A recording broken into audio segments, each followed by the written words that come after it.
안녕하세요. 배신의 장미입니다. 오늘의 사연 시작하겠습니다. 저는 얼마 전 이모에게서부터 엄마를 지켜내었습니다. 대뜸 이게 무슨 말인가 싶죠? 저희 엄마는 태생적으로 지능이 일반 사람들보다 좀 낮으십니다. 그렇게 늘 어린아이와 같이 순수한 마음을 갖고 계시죠.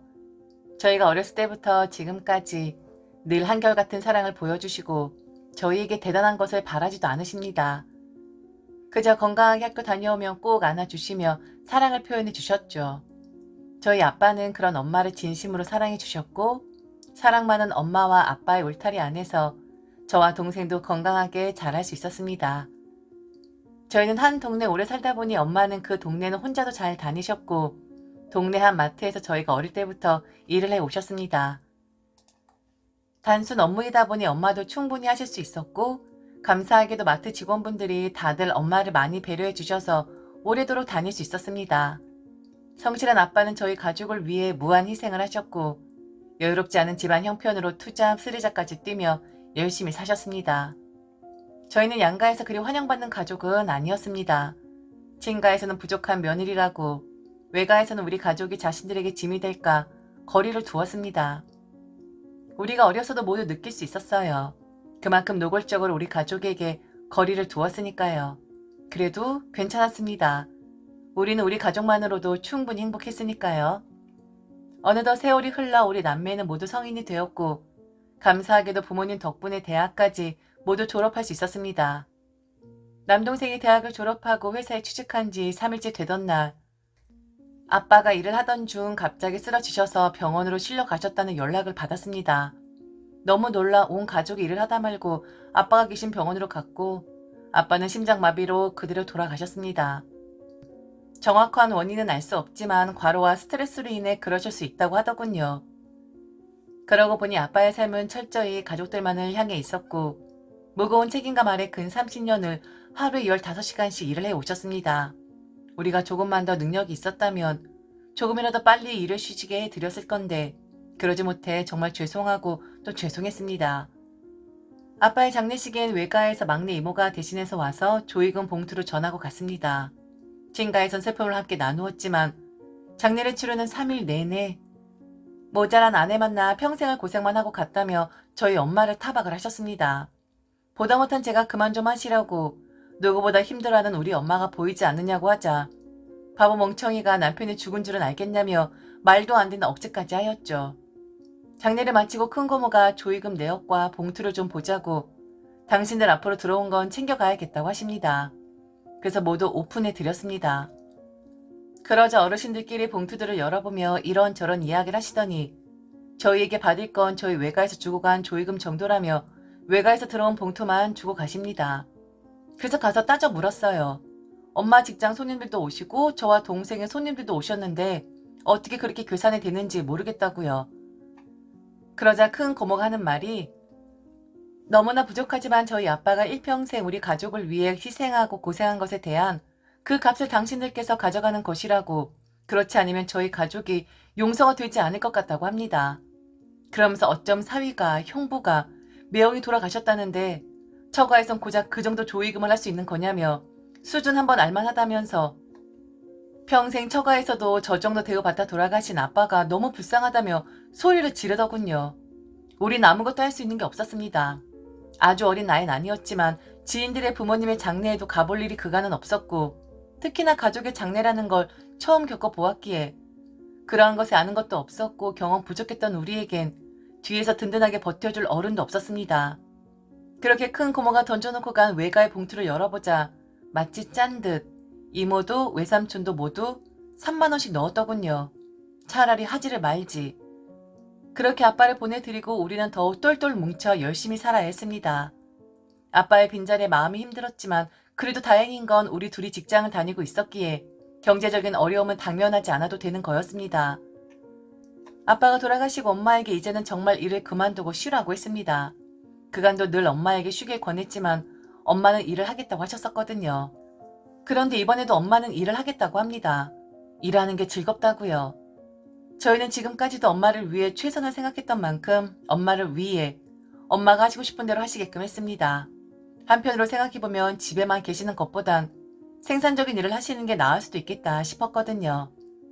그렇게 우리 세 가족은 각자의 위치에서 일하며 그냥 평범한 날들을 지내고 있었습니다. 그러던 어느 날 외할아버지께서 위독하다는 소식을 듣게 되었습니다. 할아버지께서 유독 저희 엄마를 찾으신다고 하여 엄마를 모시고 한달음에 외할아버지가 계시는 곳으로 달려갔고, 외할아버지는 제대로 말씀도 못하시는 채 저희 엄마만 보며 눈물을 흘리셨습니다. 그리고 잠시 뒤 눈을 감으셨습니다. 생전 외할아버지는 당신의 아픈 손가락이라고 하셨고, 늘 아이와 같이 순수한 저희 엄마를 보며 세상에 때 묻지 않고 저를 천진할 수 있기에, 또 저희 엄마가 자신의 모자람을 미처 모르고 매일을 행복하게 사는 것 같다며 스스로를 위안하시기도 했었습니다. 외할아버지께서 몸져 눕기 전까지 저희를 참 잘 챙겨주셨어요. 큰 금전적인 도움은 아니었어도 때마다 저희 용돈도 주시고 저희 데리고 가까운 곳에 바람도 쐬러 가고 말이죠. 외할아버지야말로 마음이 어땠겠어요. 첫 자식이 큰딸이 부족하게 태어났으니 그렇게 낳아준 당신의 죄라며 늘 그렇게 저희 엄마에게 미안해하셨습니다. 그렇게 외할아버지를 보내드리고 나자 저에게 남은 문제가 하나 있더군요. 바로 외할아버지의 유산이었습니다. 유산이라는 것이 정말 거창하게 들릴지도 몰라도 그리 여유롭게 사는 집은 아니었기에 외할아버지가 사는 집과 현금, 그리고 지방에 세주고 있는 건물이 있었습니다. 외할아버지는 와병 중에도 그 재산들을 자식들에게 똑같이 분배하기 위한 작업을 다 해두셨고, 그로 인해 저희 엄마의 몫도 받을 수 있었습니다. 저희도 크지 않아도 작은 집이 있었기에 외할아버지에게서 받은 엄마의 몫은 나중에 엄마의 삶을 위해 통장에 넣어두기로 했습니다. 저와 동생은 일하며 그간 조금씩 모아놓은 각자의 결혼 자금이며 잉여금이 있었기에 우리가 결혼한다고 한들 엄마의 그 돈을 건들 일도 없었고 그런 꿈도 꾸지 않았어요. 그러던 어느 날, 그날은 반차를 내고 평소보다 일찍 퇴근하고 집에 왔는데 이모가 저희 집에 와 계시더군요. 전 정말 처음 봤습니다. 이모가 저희 집에 온 것을요. 가까이 살면서도 저희가 어려서부터 단 한 번도 저희 집에 오지 않았었는데 갑자기 와서 솔직히 당황스러웠습니다. 어머, 이모, 어쩐 일이세요? 그냥 내가 우리 언니 보고 싶어서 왔는데 왜? 아, 이모가 저희 집에 오신 건 처음인 것 같아서요. 이제 아버지도 안 계시겠다. 남은 건 형제들뿐 아니겠니? 그러니 이제라도 언니랑 왕래를 해야지. 엄만 이모의 그 말에 너무나 기뻐하시며 매일 만나자고, 그간 동생이 너무 보고 싶었다고 하며 천진하게 좋아하십니다. 그렇게 간단히 인사를 나누고 방으로 들어가 옷을 갈아입는데 거실에서 이모와 엄마가 이야기 나눈 소리가 들립니다. 엄마가 아까 이야기한 거 마저 이야기해 보라고 하니 이모는 제가 들을세라 작은 목소리로, 언니, 내가 아까 한 말들 잘 기억하지? 다시 한번 말할 테니까 잊어버리면 안 돼. 아버지가 돌아가시면서 언니 생각해서 주고 가신 돈 말이야. 그거 언니 애들이 시집장가 가면서 홀랑 다 결혼 자금으로 쓰려고 해. 그거 아버지가 언니 생각해서 주고 가신 건데 쟤들이 다 가지고 가면 되겠어? 그럼 언니는 이제 형부도 없는데 언니 혼자 알거지 되는 거야. 그 돈 어디 있는지 알아? 미연이 제가 가지고 있는 거 아니야? 언니, 그러면 안 되는 거야. 아무리 자식이라지만 결혼해서 가정 꾸리면 결국엔 지들 가정 생각하게 되어 있어. 쟤들이 언니 모시고 살긴 할 것 같아? 언니랑 나는 자매잖아. 우린 누구도 부정할 수 없는 자매라고. 언니, 그 돈 내가 지켜줄게. 이러다 쟤들이 언니 요양원 같은 데 집어넣어두고 언니 그 돈 챙겨서 이 집 팔아서 도망이라도 가면 언니 평생 요양원에 누워있다가 형부한테 가는 거라고. 이모의 그 말이 엄마가 아니라고 우리 애들은 그러지 않는다고 하자 이모가 그건 아무도 모르는 거라고, 자신이야 우리 엄마와 같은 입장이지만 저희들은 그게 아니기에 앞으로 살아갈 날들만 생각하며 엄마의 돈을 취할 수 있다고 합니다. 그러자 그 돈은 딸이 갖고 있다고, 그러면 지금 당장 달라고 해야겠다고 하니 이모가 하는 말이 지금 달라고 하지 말고 자신이 집에 돌아가고 나면 그때 엄마의 생각인 척 스스로 관리할 테니 달라고 하라고. 그러고 나면 이모가 관리를 해주겠다고 합니다. 엄마가 알겠다고 하자 이모는 엄마와 새끼손가락을 걸고 손 도장까지 찍고는 집으로 가시더군요. 그때 왜 제가 방에만 있었냐고요? 욱한다고 바로 나섰다가 이모의 의중은 다 알 수 없을 테니 너무 화가 났지만 참고 이야기를 들어보았던 것입니다. 이내 제가 방에서 나가자 엄마는 좀 혼란스러운 듯한 눈빛을 보이더군요. 절 너무나 사랑하시는 분이니 전 알 수 있었습니다. 정말 내 딸이 나에게 그럴까? 하는 눈빛이요. 그래서 엄마의 손을 마주잡고 차분히 이야기했어요.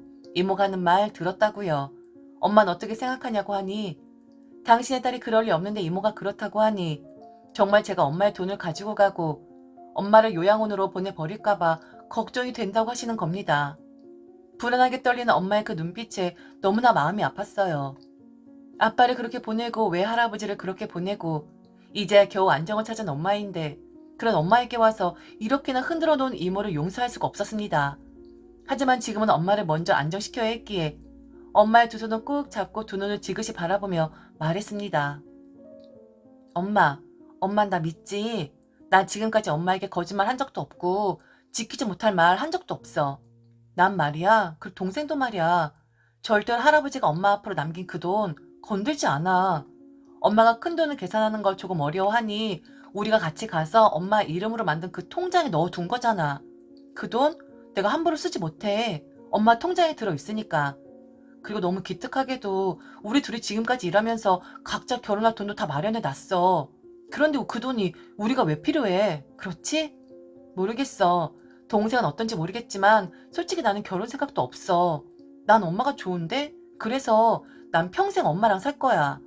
엄마가 아파도 내가 보살피고 돌볼 건데 아직 이렇게 예쁘고 건강한 엄마에게 요양원 이야기부터 하는 이모를 이해할 수가 없어. 엄마를 요양원에 보내는 일은 없을 거야. 엄마의 돈을 우리가 쓰지도 않을 거야. 그러니까 그런 걱정하지 마. 불안해하지도 마. 그건 엄마가 우리를 지켜보면 알잖아. 그렇지? 엄마는 제 이야기에 고개를 끄덕이더니 저를 꼭 안아주십니다. 제 마음이 엄마에게 통한 듯 했어요. 엄마를 안심시키고 나자 이모에 대한 분노가 끓어오르더군요. 그래서 퇴근하고 온 동생에게 엄마를 부탁하고 이모네로 갔습니다. 갑자기 찾아온 저를 보고 이모는 흠칫 놀라더군요. 하지만 최대한 의연한 척하면서 웬일이니? 라고 합니다. 그래서 이모, 우리 엄마한테 그런 말한 이유가 뭐예요? 무슨 말? 설마 제 방이 안 들릴 거라고 생각했어요? 들렸니? 집이 코딱지만 해놓으니 그리 작게 말해도 다 들렸구나? 그래서 뭐? 왜? 우리 엄마한테 이간질하는 이유가 뭐예요? 솔직히 말해주길 원하니? 지금 솔직하지 않으면 되겠어요? 그래, 그러면 말해줄게. 너희 엄마가 우리 아버지 재산을 받을 자격이 있다고 생각하니? 딸인데 당연한 거 아니에요? 너는 모를 거야. 우리 어렸을 때. 그땐 지금이랑 달라. 모자란 자식 뒀다고 동네 사람들에게 우리 부모님이 얼마나 손가락질 받았는 줄 알아? 덩달아 우리 동생들도 마치 내가 모자란 사람이 된 듯 그렇게 살았다고. 학교 다니면서도 저런 언니 뒀다고 친구들에게 수많은 놀림도 받았고 말이야. 그렇게 일평생 가족의 짐이 되어놓고 어떻게 우리랑 똑같이 아버지 재산을 나눠받을 수가 있어? 이건 누가 봐도 너무하지 않니? 엄니는 존재 자체만으로도 우리 가족에겐 짐이고 오명이야. 그러니 아버지 재산 포기하고 엄니는 엄니대로 우리와 더 이상의 교류 없이 분리되어서 살아가면 돼. 언제는 우리가 교류를 했던가요? 그래요. 다른 건 다 그렇다 치고 저희 아빠 돌아가셨을 때 이모랑 외삼촌이랑 3만 원 넣었더라고요. 왜? 너무 많았니? 안 하려다 한 건데. 차라리 하지 말죠. 그래도 형부가 그렇게 된 거고 언니가 미망인이 되었는데 어떻게 그럴 수가 있어요? 그런 거 따져 묻지 마. 네가 우리 입장이 아니면 모르는 거니까. 아무튼 일 크게 만들지 않으려면 그 돈 나한테로 다 보내. 너희가 그렇게 엄마를 끔찍히 생각하면 너희들 돈으로 모시고 살면 되겠네. 진짜 이모라고 예의를 지키려고 했더니 도저히 안 되겠네. 이모가 그건 해준 게 뭐가 있는데요. 아픈 언니라고 들여다보길 했어요? 아니면 따뜻하게 전화 한번 해준 적이 있어요? 이모가 우리 엄마에게 정말 온 마음으로 잘했다면 그래요. 엄마 뭐 떼어드릴 수도 있겠죠. 엄청나게 큰 돈도 아닌데 그럴 수 있겠죠. 그런데 그간 그따위로 행동해놓고 뭐요? 외할아버지 쓰러지자마자 요양원에 들여보내놓고 거의 들여다보지도 않았잖아요. 거기 계신 요양보호사분들께 여쭤보면 매월 오는 건 늘 저희라던데요. 자식돌이도 다 하지 않아놓고 할아버지 재산을 우리 엄마 몫을 넘본다고요? 지금 받은 것도 내놓을 판 아닌가요? 저희는 아버지가 아니라 외할아버지여도 한 달에 한 번은 찾아뵈었었는데 어쩜 이모도 외삼촌도 외할아버지가 쓰러지신 10년간 명절 때 말곤 들여다보질 않으세요? 요양원비도 똑같이 n분의 1 했잖아요. 저희 그 비용 한 번도 밀린 적도 없어요. 그런데도 저희가 자격이 없다고 생각하세요? 어디 하나하나 다 까발려 봐요? 이모는 제 말들에 기겁을 하더니 더럽고 치사해서 그깟 돈 안 받는다고 당장 나가라며 소금을 뿌립니다. 그래서 땅에 떨어진 소금 주워서 먼지와 함께 이모의 얼굴에 그대로 뿌려주면서 진짜 한나 먼지보다도 못한 인간 이라고 말하고 돌아왔습니다. 이후 이모는 다시는 저희에게 연락을 하지 않고 찾아오지도 않습니다. 그런 사실을 아무것도 모르는 엄마는 다시 일상을 되찾아 이전처럼 매일 행복하게 지내고 계십니다. 남들이 보기엔 부족한 사람일지 모르겠지만 제겐 사랑의 시작과 끝인 엄마이기에 이 세상으로부터 엄마의 그 행복한 미소와 천진함을 지켜주려고 합니다. 지금까지 들어주셔서 진심으로 감사합니다. 이상 배신의 장미였습니다.